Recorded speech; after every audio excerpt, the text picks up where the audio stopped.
Olá, pessoal de casa. Eu sou a Daniele Tavares, coordenadora dos berçários na unidade Asa Norte, e hoje eu estou aqui participando do quadro De Frente com Canarinho, que é um quadro onde nós convidamos profissionais de diversas áreas para trazer dicas e sugestões para os pais.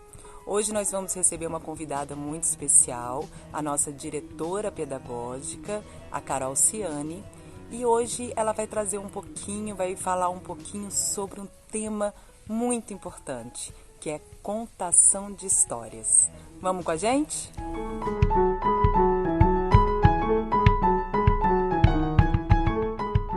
Carol, diariamente nós temos dentro da nossa rotina na Escola Canarinho a contação de história para os pequenos. Por quê? Quais são os benefícios desse momento na primeira infância? Ai, Dani, falar de contação de histórias é sempre uma delícia, né, pra gente lá do Canarinho, porque a gente sabe da importância e do impacto que essa prática tem na vida da criança, no desenvolvimento. Então eu começo trazendo a gostosura, que é o momento de ouvir uma história. Como é prazeroso, como é um entretenimento saudável e que a criança ama. As crianças, todo mundo, na verdade, adultos e crianças amam. Além disso, a possibilidade de estabelecer, criar vínculos e laços afetivos do contador para o ouvinte. E aí tem pesquisas que trazem como o bebê, o feto, né, na barriga, no ventre da mãe, já se conecta com essas histórias, criando, formando esses vínculos afetivos com o contador. Além disso, a gente sabe que as histórias promovem o desenvolvimento da linguagem da criança, enriquecendo o vocabulário, estimulando o sentido da audição e o aparelho auditivo. Cada palavra que entra com uma entonação diferente, cada palavra que entra, né, no ouvido com uma sonoridade diferente. Então, por trazerem vocabulários novos, a gente vai estimulando de formas diferentes o aparelho auditivo. Além de ajudar bastante na concentração, na atenção da criança. Leva a criança para um mundo imaginário, então ajuda também na criatividade. Raciocínio lógico, porque as narrativas têm começo, meio e fim, então a criança vai entrando em contato com esse começo, meio e fim das narrativas. E, por fim, as histórias fazem com que aumentam, na verdade, a possibilidade da criança se formar como um leitor. Porque ela vai se apaixonando por essas narrativas, vai se habituando a ouvir histórias, e aí a chance dessa criança se tornar um adulto leitor é muito maior, e a gente sabe do impacto da escrita, da elaboração de ideias, quando a gente tem o hábito de ler. Então são inúmeros os benefícios, é muito importante que a gente conte histórias para as crianças no dia a dia, sempre. Falando um pouquinho agora sobre desenvolvimento infantil, Carol, nós sabemos que na primeira infância as crianças elas têm dois grupos de desenvolvimento com habilidades diferentes a serem desenvolvidas de acordo com o momento em que essa criança se encontra. E a gente divide de 0 a 3 anos e de 3 a 6 anos. Eu me pergunto, e na contação de história, existe uma diferença entre esses dois grupos no objetivo, na importância de se contar histórias na primeira infância?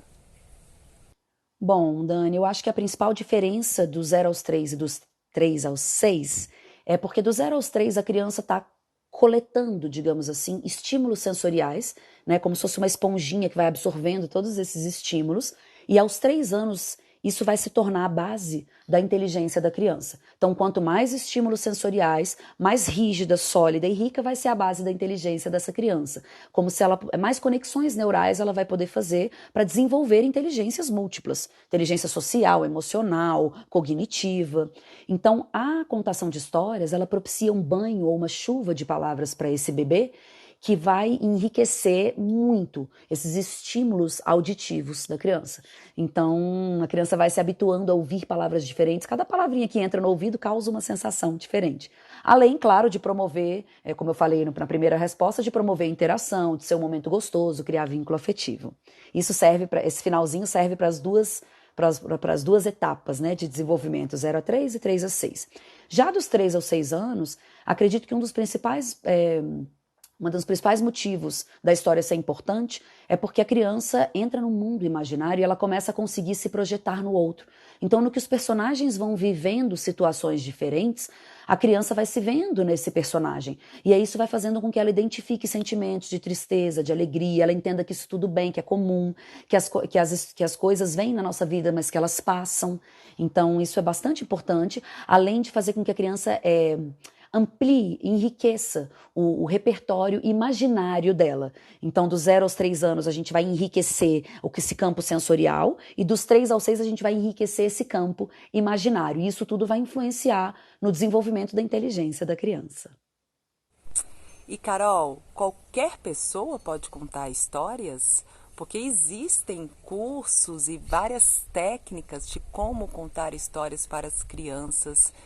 E isso gera, às vezes, uma insegurança, né, dos pais ou de uma pessoa que não está habituada a contar histórias de como, o que eu preciso fazer para contar uma história de qualidade para o meu filho. Ai, Dani, essa é uma boa pergunta. E lá no Canarinho a gente acredita que a forma correta de se contar histórias seja com o coração. Porque de fato a criança só recebe, ela só vivencia a magia daquela história se aquela magia também estiver no contador. Então, se eu estou só lendo, se eu estou só passando aquelas palavras, se eu não mergulhei na narrativa daquela história, de fato isso não vai ser passado para a criança. Então, para a gente fazer essa ponte, né, para que essa ponte aconteça, eu contador preciso estar conectado com aquela história, com aquela narrativa e familiarizado. Então é muito importante que eu conheça a história que eu vou contar. A gente às vezes pega um livro e vai lendo ali na hora e, nossa, se você lê um livro pela primeira vez, como se você estivesse lendo para criança, você lê a segunda e você lê a terceira, na terceira vez você já percebe que é diferente, você já brinca mais com as palavras, você mergulha mais nos sentimentos e emoções de cada momento da história. Então todo esse envolvimento é muito importante para que as histórias possam representar todo esse papel significativo no desenvolvimento da criança e especialmente para fazer com que elas se envolvam naquele momento.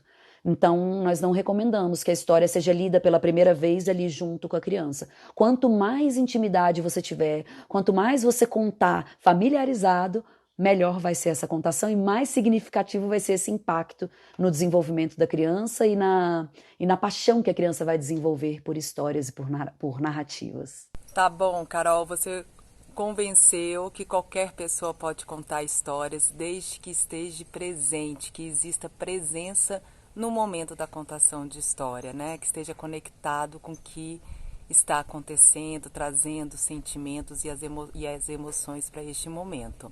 Mas e os recursos?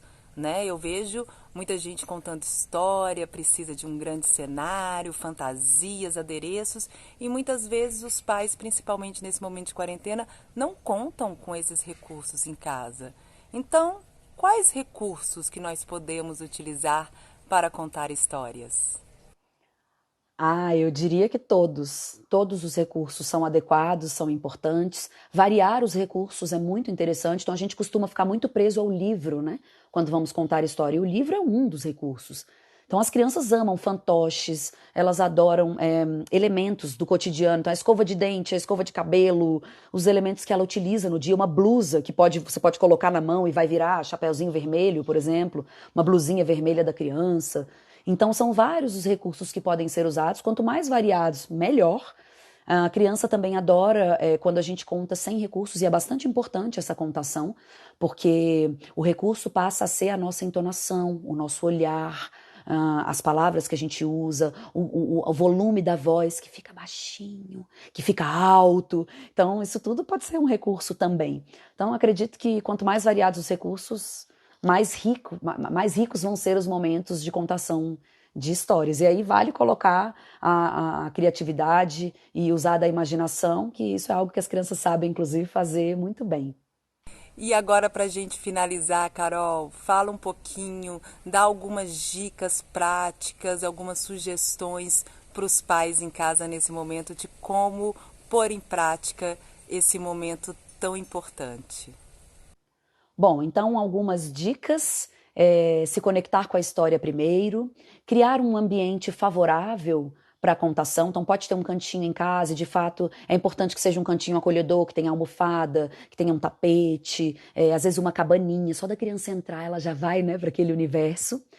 Outra dica bacana é cuidar, adequar as histórias para a faixa etária. Então, histórias muito longas para crianças muito pequenas, ou histórias com palavras muito difíceis, mas também não tirar todas as palavras que a criança não conhece. Então, com 3, 4 anos, a gente já começa a colocar umas palavrinhas que são, às vezes, um pouco mais desafiadoras, e isso vai enriquecendo o vocabulário da criança. Uma outra dica bem bacana é deixar a criança livre corporalmente. Então, às vezes a criança precisa se levantar, às vezes ela quer andar enquanto ela está ouvindo histórias. E é muito importante que ela tenha essa liberdade corporal, porque às vezes, para assimilar melhor a história, a criança precisa levantar. E a gente adulto não entende muito isso, mas é uma necessidade corporal que a criança tem. Então, a gente tem momentos de contação de história que às vezes a criança na sala de aula, lá no Canarinho, por exemplo, ela se levanta, ela está de costas, mas ela está extremamente conectada com a história. Então, eu já vi crianças que estavam de costas e a professora errou o nome de um personagem ou falou diferente e a criança, opa, professora! Então, a gente tem essa necessidade que a criança esteja ali parada, olhando pra gente, sentadinha, e isso não significa estar conectado. Então, às vezes a criança quer deitar, quer se movimentar, deixa a criança livre, porque às vezes é daquele movimento que ela precisa para continuar conectada ali com aquele momento. Essa é uma dica também bem bacana. Variar os recursos, ler a história antes. Acho que são essas as dicas. E se divertir junto com a criança, contar histórias com o coração. Acho que são dicas valiosas que a gente usa bastante lá na escola Canarinho.